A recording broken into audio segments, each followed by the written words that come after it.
Welcome back, ladies and gentlemen. Today we're updating all of my Illuminate builds to completely obliterate anything they can throw at you. And since the most recent update, the aim resistance on Overseers is cranked, and they have a whole new patrol of 4 meatballs at the same time, so we needed to upgrade all of our builds to make sure that these disgusting dissidents never make it back to Super Earth. So like all my builds, they're tested solo, duo, and in squads on the hardest difficulty, kill farming to make sure that they are stress tested to handle every situation, and all my builds, even the 4 fun ones for every weapon, are always updated in my Discord first, to make sure you join for the best guides on Helldivers too. For now though, we're lighting this off with my best overall Illuminate build. You've got to be squidding me. This is the all-around counter to everything they could ever dream of throwing at you, so all you have to worry about is how many kills you're racking up at the end of the mission.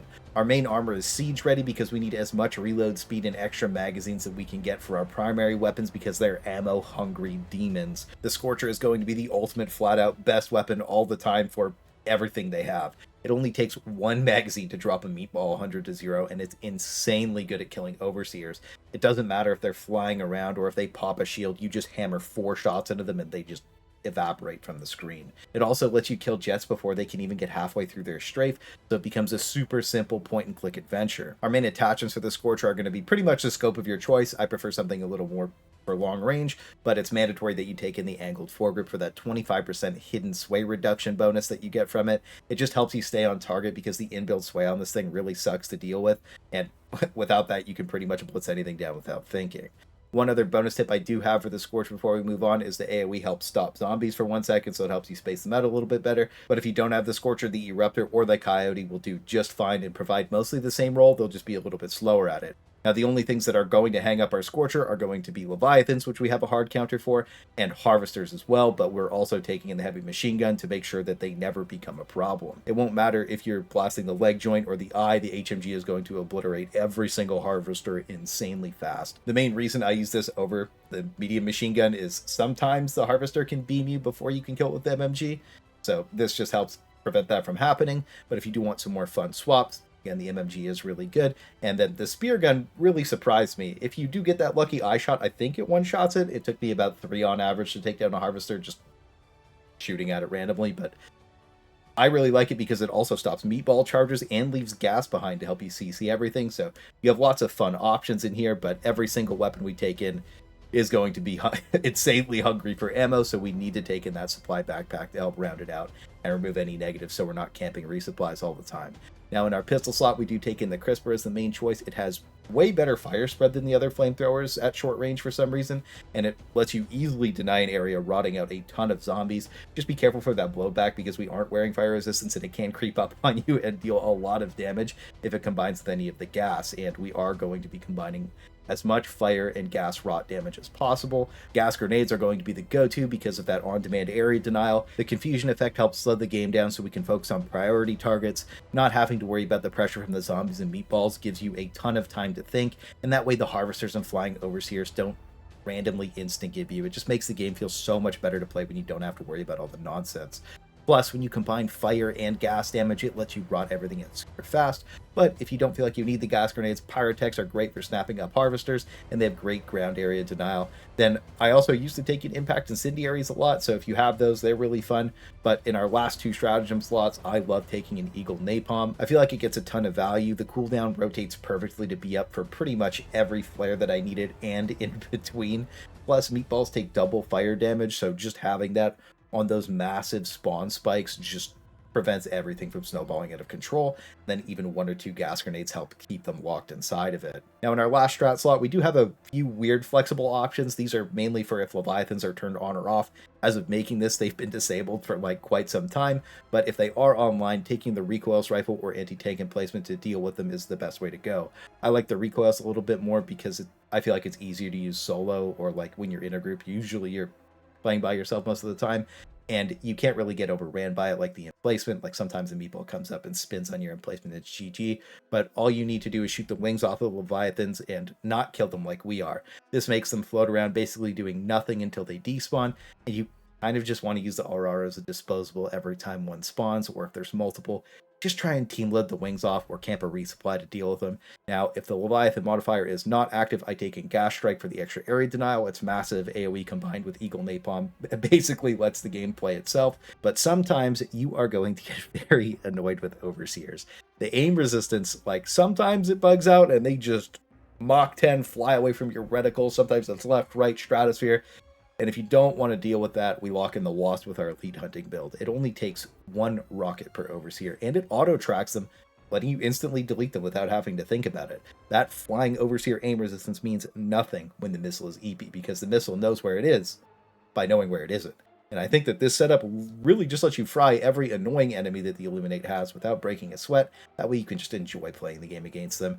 Even Stingrays are only like 2 to 3 rockets each, and Meatballs only take 4 if you hit their body. Sometimes they clip into the arms, and then it takes more, but it is what it is. Just make sure that you don't use artillery mode because it sucks. So to support the Wasp, we really need to clear off as much chaff as possible, so we take both the machine gun and Gatling sentries in. Dropping both of these at the same time is more than enough to clear out any drop and hold down any position and just stop pretty much everything from snowballing out of control. Plus, watching the Gatling sentry mulch zombies is one of the coolest things in the entire game, so that's the main reason that I like taking it in. Turrets in general on the Illuminate usually do really well, but I really just love having that MG sentry in my pocket because it has such a low cooldown that it just helps you know that you have something has your back at least so that you can focus on the priority targets. The most important thing you need to do with this setup is to use the triangle of power. This is where you put 1 turret to your front left and 1 to your front right with you behind them. The triangle is the strongest shape and it usually prevents you from getting caught in the crossfire, plus it just sounds cool, and this secret technology is going to carry you to victory every single time. We've used it from the very beginning of the game, and it always gets the most value. Make sure you lock that in. In our last strat slot, though, we have 3 really solid picks. Orbital Gas lets you deny a massive area, but I also really like taking in the 120mm barrage because it matches the call-in time for the flares that go off, so you can throw it on cooldown, and it really helps soften up or flat out delete the spam harvester and meatball drops. Now, over in our primary weapon slot, with this loadout, I love taking in the Coyote. Having access to more medium penetration is always nice, and it lets you finish off those annoying harvesters or overseers pretty well. But where it really shines for me is that meatball and zombie removal. Hammering fire AK shots into them just feels thematic and cool, so I've been locking this in pretty much all the time with this build, but you will be down horrendous for ammo, and the animation hang on the reload can be tough if you spray it like down to 0, so I always take in Siege Ready with it to make sure that I have a few extra magazines. And that reload speed is going to let you make a lot more mistakes so that you can just W key everything without thinking, and if you play really well, you have a super snappy reload that just feels amazing to use. As some of our swaps, though, we do have the Purifier as well because it has great ammo economy, and that's something that the Wasp needs to support it, and it's just really good for taking out meatballs and zombies. But for our Pistola, we are going to have a ton of flexible options with this build.